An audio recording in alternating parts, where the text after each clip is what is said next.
Jadikan buku amalan membaca buku setiap hari. Orang kata tak kenal maka tak cinta, jadi izinkan saya memperkenalkan diri.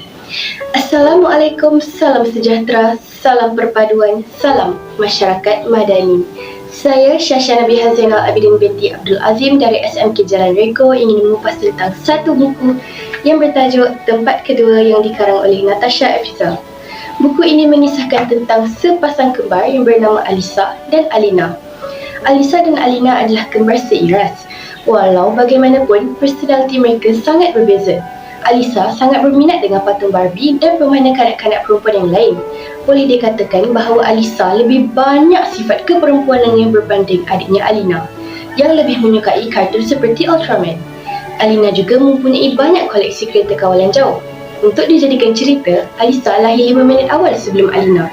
Ini bermakna Alisa ialah kakak dan Alina ialah adik. Hal ini menjadi punca pergaulan mereka hampir setiap hari. Alisa sentiasa mendapat tempat pertama dalam apa-apa hal sekalipun. Oleh kerana peperiksaan pertengahan tahun semakin hampir, Encik Azlan, ayah mereka, membuat tawaran untuk Alisa dan Alina. Sekiranya kamu berdua mendapat tempat pertama dalam peperiksaan pertengahan tahun, ayah akan belikan PS3. Pernyataan ayah menimbulkan tanda tanya kepada kembar itu kerana mereka berdua berada di dalam kelas yang sama. Bagaimana mereka hendak dapat tempat pertama bersama-sama? Lalu, ayah pun memikirkan penyelesaian kepada masalah ini, iaitu sekiranya mereka berdua mendapat tempat pertama dengan cara kedua-dua mereka mendapat markah penuh dalam peperiksaan, ayah akan belikan mereka PS3.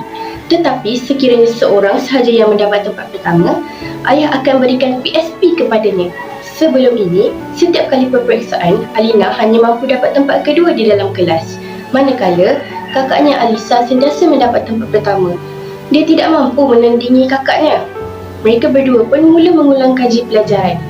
Alina yang selalunya tidak mengulang kaji pelajaran, tiba-tiba bersemangat mengulang kaji pelajaran hanya kerana dia mahu PS3 tawaran ayahnya itu. Seminggu selepas itu, Puan Aida, iaitu ibu kepada Alisa dan Alina, tidak dapat menghantar mereka ke sekolah kerana perlu menghadiri mesyuarat pada pagi itu. Jadi, ayah mereka terpaksa menghantar mereka ke sekolah dengan menaiki motosikal. Malangnya, helmet usang yang dibawa oleh ayah terbelah dua kerana Alisa dan Alina berebut untuk memakainya. Jadi, penyelesaiannya ialah memakai serban sebagai pengganti topi keledar itu. Namun, mereka masih berebut untuk siapa yang akan dihantar ke sekolah dahulu. Akhirnya, Alisa mengalah dan biarkan kakaknya pergi dahulu kerana Alina masih memikirkan cara supaya rakan-rakannya tidak nampak dia memakai serban itu ke sekolah. Alina pun berlari ke dalam rumah untuk mengambil topeng Ultraman miliknya. Ini kerana dia tidak mahu rakan-rakannya tahu siapa yang memakai serban itu. Apabila tiba di sekolah, Alina diejek oleh rakan-rakannya kerana memakai serban dan topeng Ultraman semasa menaiki motosikal itu. Dia pelik, kenapa orang lain tidak mengejek kakaknya kerana Alisa pun memakai serban itu. Rupa-rupanya Alisa telah menanggalkan serban itu sebelum sampai ke sekolah. Alisa berfikir lebih jauh di dalam situasi ini yang menyebabkan Alina tidak berpuas hati dengan kakaknya. Hari yang ditunggu-tunggu sudah tiba, hari peperiksaan. Alina berasa gemetar sehingga menangis dan menggigil.